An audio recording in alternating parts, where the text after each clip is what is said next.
नमस्कार दोस्तों अनफॉर्चुनेटली सच्चाई यही है कि पाकिस्तान हमारा पड़ोसी देश है। तो जाहिर सी बात है वहां पर अगर कुछ भी इंपॉर्टेंट हो रहा है तो उसका असर हमारे ऊपर भी हो सकता है। And that is why recently कुछ ऐसे डेवलपमेंट्स हुए हैं पाकिस्तान में जिसके बारे में हमें डेफिनेटली पता होना चाहिए। आप देख सकते हो खबर, after sweeping new powers for Munir, Pakistan deploys more troops in Rawalpindi amid backlash fears. इसको हम थोड़ा सा डिटेल में समझेंगे कि रिसेंटली आसिम मुनीर के साथ क्या हो रहा है, क्योंकि यहाँ पर ऐसा लगता है कि पाकिस्तान में जितनी भी पावर है वो सब की सब आसिम मुनीर को दी जा रही है। वो कहते हैं ना, थाली में परोस कर दिया जा रहा है, कुछ वैसा आपको देखने को मिलेगा। और सबसे इंपॉर्टेंट बात यह है कि जो रावलपिंडी है, जो हेडक्वार्टर है पाकिस्तान आर्मी का, वहां पर फोर्सेस को बड़ी मात्रा में डिप्लॉय किया जा रहा है। तो ये हो क्या रहा है, इसका भारत पर क्या असर हो सकता है, एंड एक्चुअली क्या पाकिस्तान में एक प्रकार से एक बड़ा बैकलैश आने वाला है, ये बड़ा सवाल है। तो ये सब कुछ मैं आपको बताऊंगा। चलिए आगे बढ़ते हैं, लेकिन उससे पहले आप सबको बता दूं, स्टडी आईक्यू ने आईआईटी मद्रास के साथ कोलैबोरेशन किया है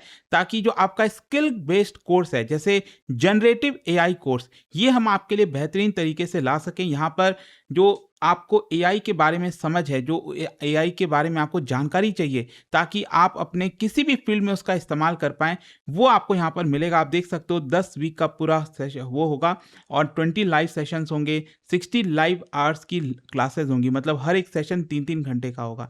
तो अगर आप इसको ज्वाइन करना चाहते हैं, लिंक कमेंट सेक्शन में आपको मिल जाएगा। डायरेक्टली हमारे ऐप वेबसाइट पर जाइए, यूज़ करिए कोड अंकित लाइव ताकि आप डिस्काउंट ले सकें। एंड अगर आपको कोई भी डाउट है, प्रॉब्लम है बैच को लेकर, ये फ़ोन नंबर दिया है, इस पे कॉल कर सकते हैं। चलिए शुरुआत करते हैं। सबसे पहले देखते हैं कि हुआ क्या है। देखिए, दो important developments back to back हुए हैं पाकिस्तान में। सबसे पहला तो यह है कि आसिम मुनीर को और ज्यादा पावर दे दी गई है। मतलब बिना, आप समझिए कि जो मिलिट्री कमांड स्ट्रक्चर है ना, उसमें तो बदलाव हुआ है, जिसकी वजह से आसिम मुनीर, और आप सब जानते हैं इनको, तो आप फील्ड मार्शल बोला जा रहा है ऑपरेशन सिंदूर के बाद। मतलब अगर हारने के बाद इस तरह का इनाम होता है तो हर कोई पाकिस्तान का आर्मी चीफ बनना चाहेगा। खैर जो भी है, यहाँ पर ऐसी पावरफुल पोजीशन पर अब बैठा दिया गया है। आप सोच के देखो, chief of defence forces Asim Munir को बनाया गया, chief of army staff, the country senior military authority Asim Munir, operational influence over navy and air force. जैसे नेवी के जो चीफ है उनका अलग रोल है, एयरफोर्स के चीफ का अलग रोल होना चाहिए, लेकिन वो भी जो पावर है, अल्टीमेट जो पावर है, वो आसिम मुनीर के हाथों में दे दी गई है। प्राइम मिनिस्टर के प्रिंसिपल मिलिट्री एडवाइजर डिफेंस में, नेशनल सिक्योरिटी में, वो आसिम मुनीर को बना दिया गया। और सिर्फ यही नहीं, यहां पर अगर आप देखोगे, Asim Munir becomes dictator of Pakistan armed forces, can fire any personal. मतलब आसिम मुनीर के पास अब ऐसी पावर आ गई है कि पूरी आर्मी में वो जिसको चाहे फायर कर सकते हैं, जिसको चाहे वो रिटायर करा सकते हैं, भले ही वो कितना भी बड़ा जनरल क्यों ना हो। यहाँ पर बहुत ज़्यादा, कहते हैं ना, ऐसी पावर दे दी गई है। एक प्रकार से जो एक डिस्टिंक्शन होना चाहिए ना कि आर्मी चीफ का अलग रोल है, जो अलग अलग सर्विस चीफ हैं उनका अलग रोल होगा, सिविलियन और जो पॉलिटिकल लीडरशिप है उसका अलग रोल होगा। ऐसा लगता है कि इसमें अब कोई खास अंतर बचा नहीं है। तो एक तो ये बड़ा डेवलपमेंट हो गया जो मैं आपको बता रहा था। दूसरा, इनफैक्ट ये होने के जस्ट 2 दिन के बाद पता चलता है कि पाकिस्तान के रावलपिंडी में, पहले इसकी लोकेशन समझ लीजिए, इस्लामाबाद, और इस्लामाबाद से सटा हुआ, मतलब ट्विन सिटी आप कह सकते हैं, रावलपिंडी। ठीक है, वो दोनों सटे हुए हैं। तो इस्लामाबाद और रावलपिंडी, तो रावलपिंडी में अगले 6 महीने के लिए 3 आर्मी कंपनीज डिप्लॉय कर दी गई हैं। मतलब पाकिस्तान में एक आर्मी कंपनी में आप समझिए लगभग 100 से 200 सोल्जर्स होते हैं।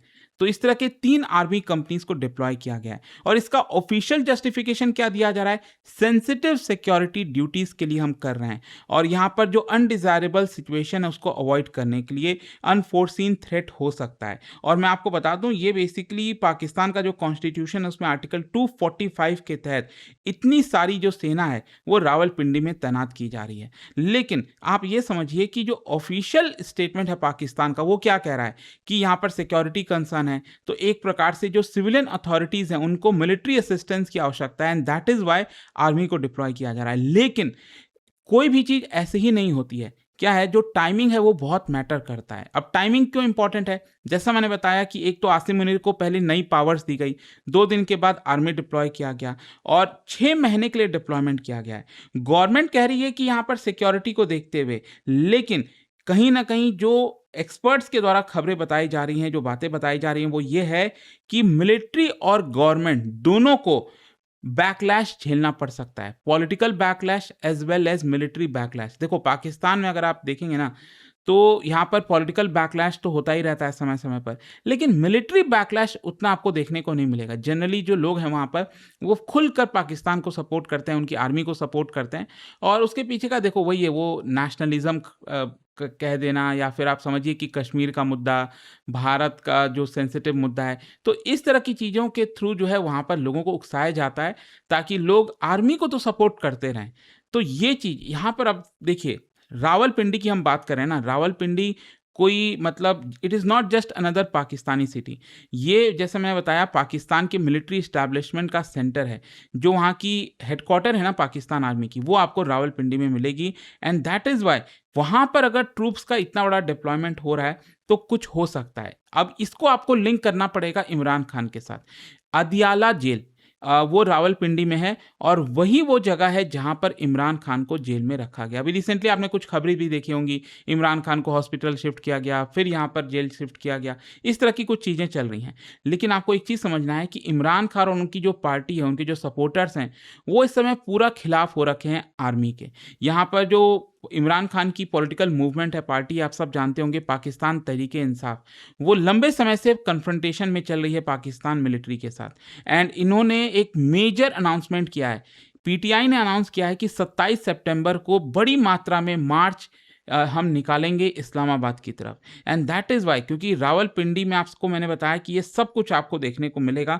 तो इसी की वजह से वो जो सिटी है वो काफ़ी सेंसिटिव हो जाता है, स्पेशली ये जो अनाउंस किया गया है कि हम बड़ी मात्रा में मार्च निकालेंगे। अच्छा, इमरान खान का रोल क्या आ जाता है? देखो 2022 में आपको याद होगा इमरान खान को प्राइम मिनिस्टर पद से हटा दिया गया नो कॉन्फिडेंस वोट के थ्रू। बेसिकली आप देखेंगे तो इमरान खान जब प्राइम मिनिस्टर बने भी थे 2018 में, तो वो कहीं न कहीं सबको पता था कि आर्मी का हाथ है इमरान खान के ऊपर। लेकिन धीरे-धीरे इमरान खान और आर्मी के बीच में जो खाई है, वो बहुत ज़्यादा बढ़ती गई। बहुत ज़्यादा यहाँ पर मिसट्रस्ट हो गया और कहीं न कहीं यही बताया जाता है कि आर्मी ने जो 2 बड़ी पार्टीज़ हैं, भुट्टो की और शहबाज शरीफ की, उन दोनों को एक साथ ले आए ताकि इमरान खान की जो पार्टी है, उनको हटाया जाए संसद से। और इसीलिए आप देखोगे तो तब से लेकर 2023 में भी आपको याद होगा, इमरान खान और उनके जो सपोर्टर्स हैं, वो बहुत बड़े फाइट में आ गए थे आर्मी के साथ और इसीलिए इमरान खान को आप देखिए अलग-अलग चार्जेस के तहत उनको जेल में डाल दिया गया और उसके बाद जो बर्बरता की खबरें आई हैं कि इमरान खान के आइज़ खराब हो गया है, पता नहीं क्या-क्या चीज़ें हो रही हैं। तो बेसिकली बात ये है ना, यहाँ पर एक चीज़ समझिए, हम सिर्फ कोई normal opposition party versus government की बात नहीं कर रहे हैं।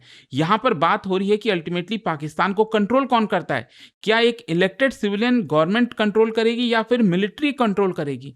यहाँ पर बार-बार जो इमरान खान और उनके सपोर्टर्स हैं वो यही कह रहे हैं कि मिलिट्री का इंटरफेरेंस बहुत ज़्यादा हो गया है। तो अब देखिए क्या है ना कि ये जो करंट सिचुएशन है वो इंटरेस्टिंग क्यों हो जाती है?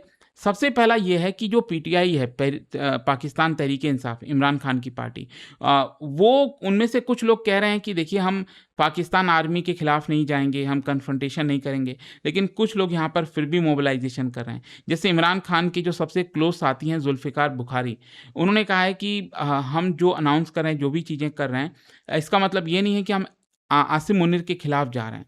यहाँ पर उनका ये कहना है कि जो भी रिकन्सिलिएशन है मिलिट्री के साथ, वो हम कर सकते हैं। तो एक प्रकार से रिलेशन को पॉजिटिवली ले जाने की बात कही जा रही है। लेकिन दूसरी तरफ ज़्यादातर जो पीटीआई के सपोर्टर्स हैं, वो आर्मी के खिलाफ हैं और उन्होंने 27 सितंबर को मोबिलाइज़ेशन का आह्वान किया है और यहाँ पर ये कहा है कि इमरान खान को रिलीज़ करो, मेडिकल ट्रीटमेंट दो अच्छे से, डॉक्टर्स का एक्सेस दो, लॉयर्स का एक्सेस दो, फैमिली का एक्सेस। तो ये सारे डिमांड किए जा रहे हैं। मतलब दोनों चीज़ यहाँ पर आपको देखने को मिलेगी। लेकिन सवाल यह है कि अब पाकिस्तान के रावलपिंडी में जिस तरह से मिलिट्री को तैनात किया गया है, ये आपको समझना पड़ेगा क्योंकि ये जो मोबिलाइजेशन किया जा रहा है ना, इससे बहुत बड़ा बैकलैश होने जा रहा है पाकिस्तान में। और सबसे पहला तो ये हो सकता है जो पॉलिटिकल प्रोटेस्ट है, मतलब पाकिस्तान की जो सरकार है, शहबाज शरीफ जो प्राइम मिनिस्टर हैं, उनकी सरकार के खिलाफ बैकलैश होगा।